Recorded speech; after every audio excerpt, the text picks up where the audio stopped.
My name is Keith Glock. I'm the coordinator of Montgomery Township School District's SOAR 9 to 12 program. As a society, as we continue to navigate certainly unprecedented times, things we haven't seen in 2 generations, educationally, our mission remains to provide the highest quality education in the safest manner possible to all of our students. With that goal in mind, we have decided that the SOAR program for 2020 will be entirely virtual.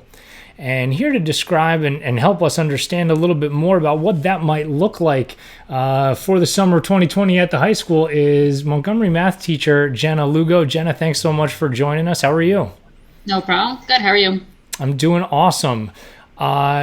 Just very kind of broad stroke overview. What do you see being the format of the 2020 high school math program in SOAR? So we would like to do as much live instruction as possible. So that'll be through use of either Zoom or Google Hangouts. We're not really sure which platform yet, or different teachers might use different things. But we definitely want to be doing live sessions so that we can best instruct and also answer questions from students. So we will use video sometimes. Definitely we'd like to see what each other looks like throughout the summer. It would be weird not to. And also I will do screen sharing where I can display on my screen different problems, and I'll be writing with the stylus on my screen. So it'll just be like going through a lecture, just like in class, and I can then call on students and they can participate and also answer questions. So trying to make it as normal as possible with doing those live sessions. Jenna, you had mentioned, just kind of the different kind of platforms, which is awesome. I think the variety there is certainly kind of what our students need. Normally, SOAR would be an 8 to 1:30 program, and within that live instruction, how long do you envision each of those sessions going? Will it all be confined between those hours of 8 to 1:30 in terms of when the kids will actually need to be sitting in front of their computers? Right. So we definitely won't be doing live sessions from 8 to 1:30 every day. That's just kind of crazy amount of time to be sitting on our computers, both the students and the teachers. Instead, how we envision the day going is we'd start at 8 o'clock, probably log on and do a live session for maybe an hour, and then break for maybe a half hour, then do another live session for an hour, break again, and then another live session.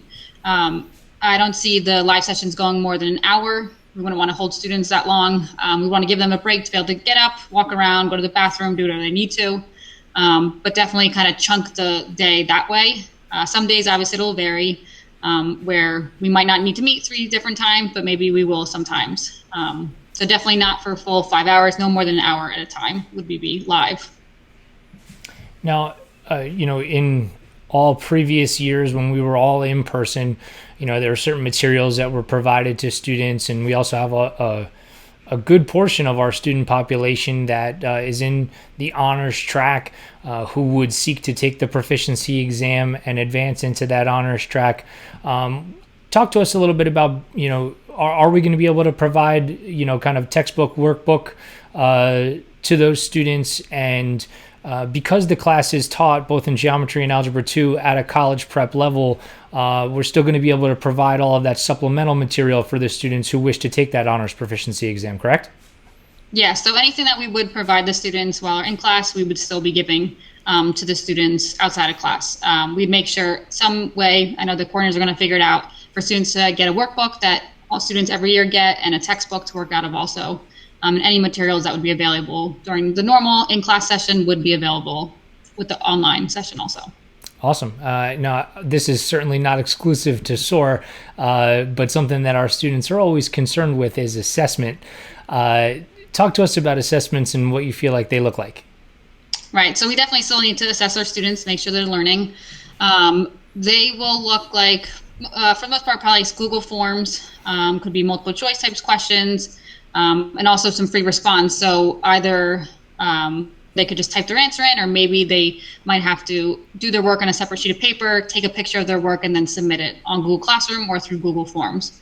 So there definitely will be assessments. We have to make sure that we are assessing you guys and that you're learning the material. In terms of for those assessments, there would definitely be like time constraints. Like we would tell, okay, you start at this time and make sure you submit it by a certain time. So you just have to make sure that you're ready to go whenever those assessments are. And we would give you, of course, a heads up, advance notice of when those assessments will be. Jenna, anything else that you think, just as an instructor in this program, that if there's a parent or a student out there watching this who's already enrolled, who is thinking about enrolling, that, from your side, you think here's something you absolutely need to know? Yeah, I think we just want students to kind of know what they're getting themselves into, and the fact that a lot of responsibility is going to be put on them because they're going to be at home rather than in the classroom. In the classroom, obviously, the teacher is going to be more on top of students and encouraging them to get their work done. But at home, we miss out on that a little bit. So just for students to know that they will have to be ready to learn every day, Monday through Friday from 8 to 1:30, be at their computers with the live sessions, and then also doing assignments and the assessments, and just really taking the initiative and being held accountable to get work done. We'll be taking attendance. And obviously, with technology, there's things that could go wrong, and we'll be understanding with that. But it definitely will be less lenient than we are right now during the school year in terms of due dates and being present for the live sessions. Awesome. Well, Jenna, I can't thank you enough for taking the time out. I tend to view things like this, even in times of crisis like we're going through right now, as opportunity to expand our abilities and maybe try out and succeed in doing some things that if we weren't really forced to, maybe we wouldn't even try. And I certainly think that this falls into that category. So thank you again for this, and thanks for being a part of the program. Yep, no problem. All right. If anybody has any questions out there, you can feel free to contact me directly. And again, that's Keith Glock, KGLOCK, @mtsd.us. And we look forward to working with all of you this summer.